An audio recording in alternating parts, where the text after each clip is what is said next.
বিসমিল্লাহির রহমানির রহিম। ভাই ও বোনেরা, যে যেখান থেকে আমাকে দেখছেন এবং শুনছেন, আপনাদের সবাইকে আমার সালাম, আসসালামু আলাইকুম। আশা করি আপনারা ভালো আছেন, আমিও ভালো আছি।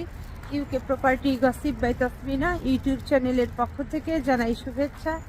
আজ জানুয়ারি মাসের 10 তারিখ শুক্রবার 2025। এই মুহূর্তে লন্ডনের তাপমাত্রা আছে -2 ডিগ্রি সেলসিয়াস, তবে এটি অনুভব হচ্ছে -3 ডিগ্রি সেলসিয়াসের মতো। প্রচণ্ড রকমের ঠান্ডা। আমি আবার একটু ঠান্ডায় কাবু বলতে ঠান্ডাকে খুব বেশি ভয় পাই, সেই সাথে অল্পতেই ঠান্ডায় আক্রান্ত হয়ে যাই। তো যাই হোক, আজ আপনাদের সাথে যাকে নিয়ে কথা বলতে চাচ্ছি তিনি হলেন বাংলাদেশের শেখ হাসিনার সাবেক খাদ্যমন্ত্রী, আওয়ামী সরকারের খাদ্যমন্ত্রী জনাব কামরুল ইসলাম। ওনাকে নিয়ে আজ কথা বলতে চাচ্ছি। তো এই কামরুল ইসলামকে অনেকেই আবার চিনেন গম কামরুল হিসাবে।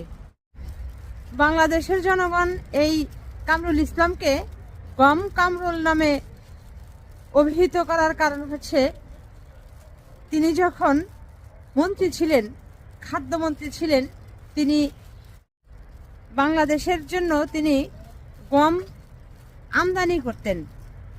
আর সেই গমগুলো পোকা খাওয়া গম, কিরায় খাওয়া গম, পচা গম, নষ্ট গম, এগুলো তিনি বাংলাদেশের মানুষকে খাওয়ানোর জন্য আমদানি করে নিয়ে আসতেন, যে কারণে ওনার নাম দেওয়া হয়েছে এই গম কামরুল।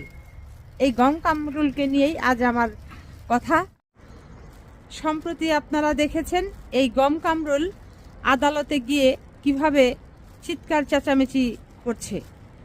তো ওনার নামে খুনের হত্যা মামলা আছে, বাংলাদেশের বাহিরে অবৈধভাবে বাংলাদেশের সম্পদ অর্থ পাচারের মামলা আছে, বাংলাদেশের অর্থ সম্পদ লুটপাট করার মামলা আছে, এরকম আরও অনেক ওনার নামে মামলা আছে। উনি বিভিন্ন মামলার আসামি উনি, এজন্য ওনাকে গ্রেপ্তার করা হয়েছে, এখন বিচারের সম্মুখীন করা হচ্ছে। কিন্তু সম্প্রতি আপনারা সবাই দেখেছেন, আমরা যেটা দেখতে পেলাম যে উনি আদালত প্রাঙ্গণে এসে চিৎকার চেঁচামেচি করছেন। আদালতের যে একটি পরিবেশ, সেই সুন্দর পরিবেশকে উনি নষ্ট করতে চেয়েছেন। এজন্য ওনার নামে আরও একটি মামলা দেওয়া দরকার। 2 হচ্ছে, উনি যে ইতর বলে গালিগালাজ করলেন, কাদেরকে উদ্দেশ্য করে উনি ইতরটা বললেন? এই যে গালিগালাজ করলেন, ইতর শব্দটি তিনি ব্যবহার করলেন পুলিশদেরকে। এই পুলিশদের মধ্য থেকে বাদী হয়ে ওনার নামে এই ইতর বলে গালি দেওয়ার জন্য আরও একটি মামলা করা দরকার।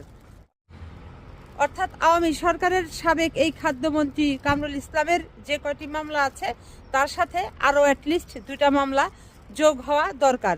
এক হচ্ছে আদালত প্রাঙ্গণে চিৎকার চেঁচামেচি করে পরিবেশ নষ্ট করার কারণে, 2 হচ্ছে এই পুলিশদেরকে ইতর বলে গালিগালাজ করার জন্য।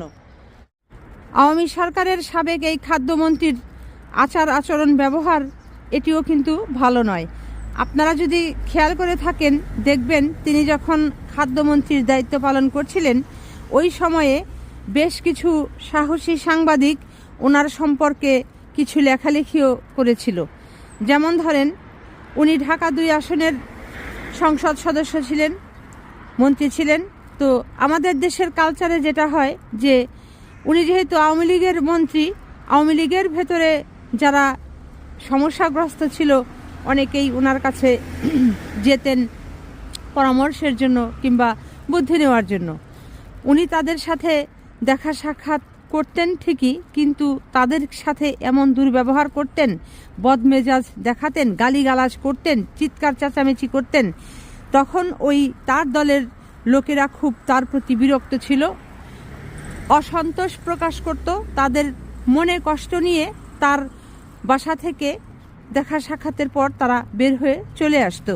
এবং তারা সাংবাদিকদেরকে, বিভিন্ন গণমাধ্যমকে বিভিন্নভাবে তারা বিভিন্ন সময়ে জানিয়েছে যে আওয়ামী লীগের এই সংসদ, আওয়ামী লীগের এই এমপি অর্থাৎ কামরুল ইসলাম সাহেবের আচার আচরণ ব্যবহার মোটেই ভালো না।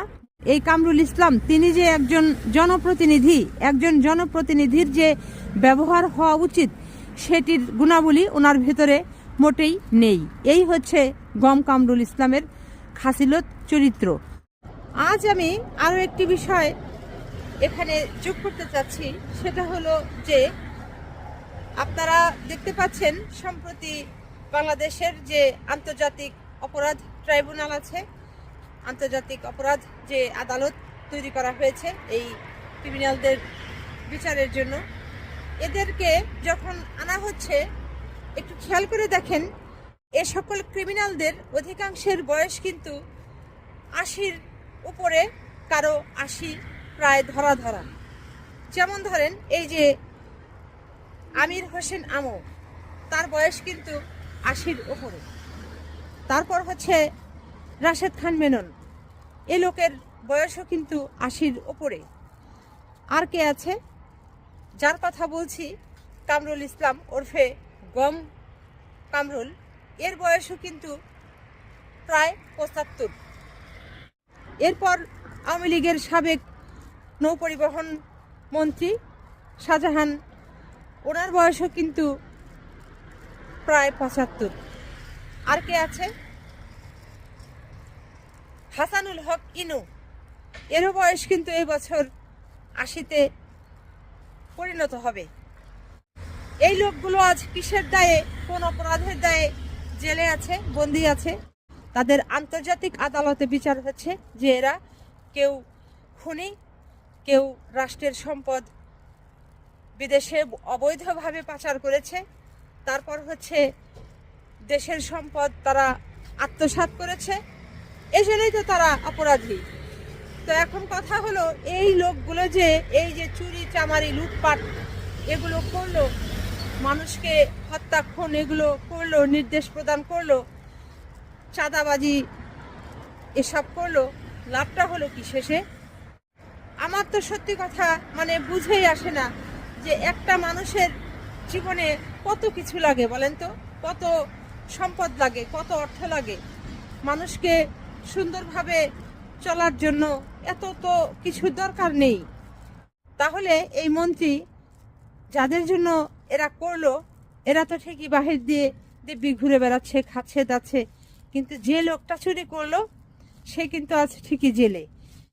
কাজেই আগামীতে বাংলাদেশে যারা আসবেন, এই মন্ত্রী এমপি হবেন, তারা কিন্তু সাবধান। চুরি করবেন বউ পোলাপানের জন্য, তারা ঠিকই খাবে, ভোগ করবে, ঘুরবে বেড়াবে, আর আপনি কিন্তু ওই জেলে পৌঁছবেন।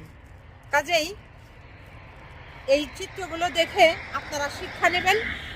আগামীতে বাংলাদেশের রাজনীতিবিদরা ভুলেও এই মানুষ খুন করবেন না, দেশের সম্পদ চুরি করবেন না, লুটপাট করবেন না, এই সমস্ত আজে বাজে কোনো ধান্দাবাজির ভেতরে আশা করি আপনারা থাকবেন না।